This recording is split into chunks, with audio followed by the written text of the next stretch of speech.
Emmanuel, some of the people we are comfortable with, our friends and family members, sometimes are very intrusive in ways unknown to them. You remember when I left the States, I was very big. I was a fat man. I think at my biggest, ladies and gentlemen, I was 132 kilos. I used to have a monstrous appetite. I was not sick. It wasn't a condition. I just used to have a very monstrous just like appetite. Double my current weight. Yes. I used to eat a lot. So it was not, I see people saying, oh, no, I was not born like that. I used to chow. So then I had a change of heart and decided to lose weight. And now I'm a very nice frame of 92. I can run and sleep better. But no, it's not a motivational thing. But then during the transition, people would walk up to me and tell me, either give me a look or tell me very uncomfortable things. And some would ask me very uncomfortable questions. It's like insiko wire, bro, but ulikanyaga wire, insinuating that I may be having the much dreaded HIV. Yes. And in fact, there are those phone calls people make that one for, hey, umona Eriq, I'm a cutter. Yeah, I'm sure, and you've got many of those as my friend. And things like, okay, now you've just been fired, so what's your immediate plan? So I think some of those, I don't know what I experienced. No, what you're talking about is uncomfortable questions that people ask. Yes. Yes. Like, umekata, shida iko wapi? Yes. In fact, that's what the next question normally is. Cheki, umekata sana, shida iko wapi? So like, Shida gani? I don't have any shida. And also, some of them we think are nice, especially aunties and uncles who are watching.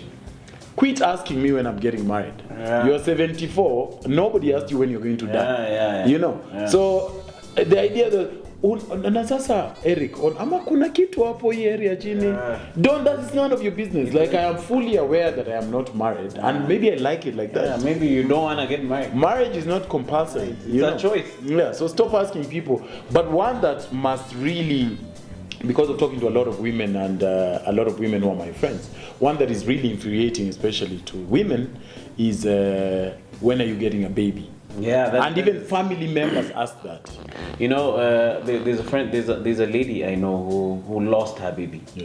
But people would keep asking her, like, you see the woman who was pregnant, and then suddenly you see her and she's not. So people would keep asking, wait, mtoto alienda wapi?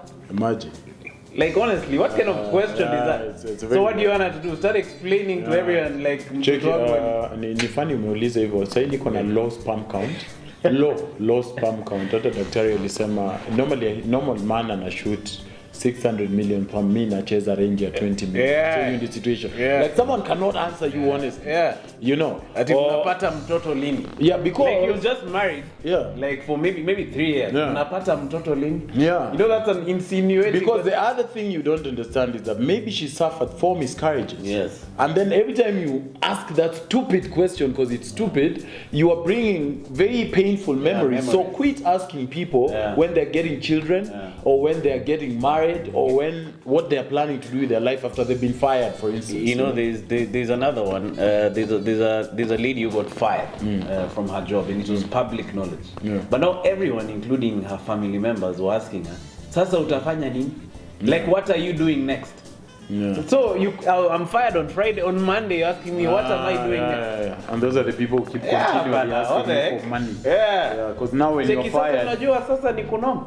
Like, I know, but why do you have to keep asking me all this? I think a lot of people have suffered violence, and violence is an abhorrence, either domestic violence or abusive, physical, mental, emotional. But especially men can be very insensitive. I once quipped at a restaurant when a man leaned over and asked the woman he was sitting with, lakini niambie tu ukweli, ndio akupe black eye ulifanya nini? Ndio chali akupige kofi yenyewe lazima pia wewe. Kuna kitu ulifanya. You are excusing abuse. You provoke. Like, unajua kama hapo tuko kwa hoteli tunakunywa chai, right? Hold on. Siwezi sema tu pa. Unajua? So while you think it's a very decent thing to say, it's actually the chick is hot.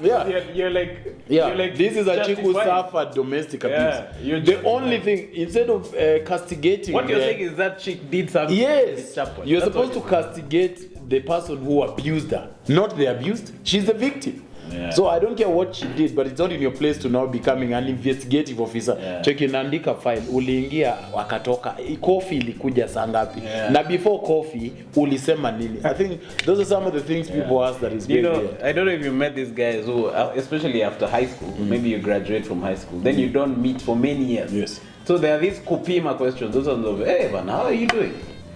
Siku hizi unafanya nini? Yeah.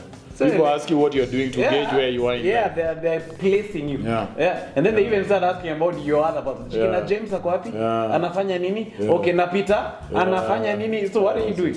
But the one that really is uncomfortable, I don't like a lot of people in my house for my personal, like I think maybe out of my closest friends and besides family, maybe 4 of my pals have come to my house, and also they don't like people visiting them so much. So we have that weird relationship. But one that asks me is going to somebody's house and starts asking about their rent. Check it.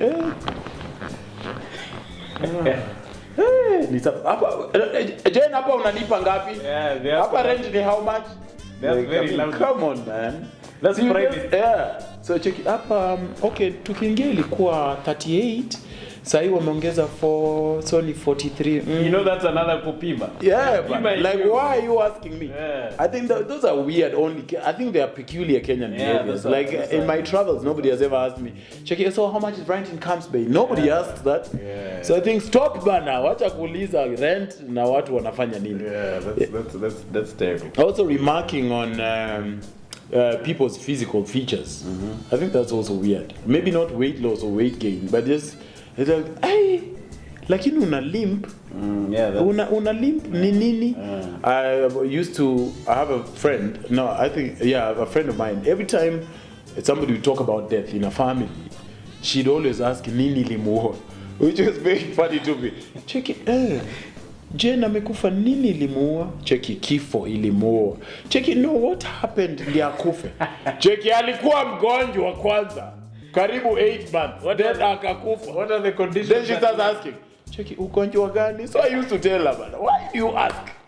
Why can't you just say Paul? And then even there's a time to ask, honestly, you guys. Yeah, no, I don't wait think for 3 years, I'm at 20, and then now I think when somebody can volunteer the information, there's a way. Also, in terms of what you said earlier, depending on how comfortable I am with you. Yeah. You know. But you guys start asking me, check it. Alikuwa admitted wapi? Hey, but nini limuoa? Yeah. And then they start saying alikuwa na kohoanga.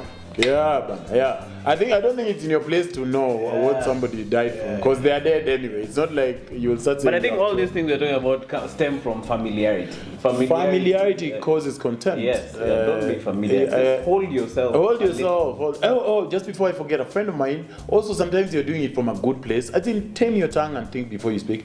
One time I'm walking with a friend in town, and he sees this chick, she's a media personality. And then she walks up to her and says, "Oh, how far due are you?" And this chick just had a food belly, like she just from having lunch. She's not even pregnant. And it was very embarrassing. Like I was coiling, I actually squeezed myself when the chick says, "No, I'm not pregnant, I'm taking me." Yeah, hold your tongue. Yeah? I almost started taking off. Because it was embarrassing. You know, there's once I was giving, a while ago, I was giving someone a lift. Yes. And then the car was squeaking because obviously I couldn't afford a nice car. So they started interrogating. Yeah, they said asking me about my car. Cheki na hii gari ni mzee, hawezi nunua ingine, and I'm giving them a lift. Yeah, that's also a Kenyan habit. Some chick once told me, now that I think about it, I gave her a lift the previous night in the depth of some place you guys can't even pronounce. I think past Banana. Then I met her a couple of days later, and she's like, "Hey, you didn't have a Mercedes? I could have sworn this was a Mac." So it's a Nissan. Hey, imagine you look like a Mac. Checking me, and you don't look like. I think that's an I think it's an appropriate comment. Like, you go and get your Mercedes and leave somebody with their Nissan, whatever it is. Once I told some lady I live in Kitengela, cheki huko kwote. Like, hey, honestly, man, I'm comfortable. Yeah. Cheki huko sifa. Yeah. I think it's. I don't even know you. Why are you that criticizing where? Also, asking people where they live is very funny to me. It's almost a Kenyan thing. Cheki, so where do you stay? Have you experienced that? Yeah. Cheki, where I stay in my own space, where I'm comfortable by myself alone without people asking me where I stay. take you on the earth. I think it's right. So the long and short of it, as you say, is stop asking people intrusive questions. Ask things that are relevant to you and not things that are intrusive to other people. Makes total sense to me. Yeah.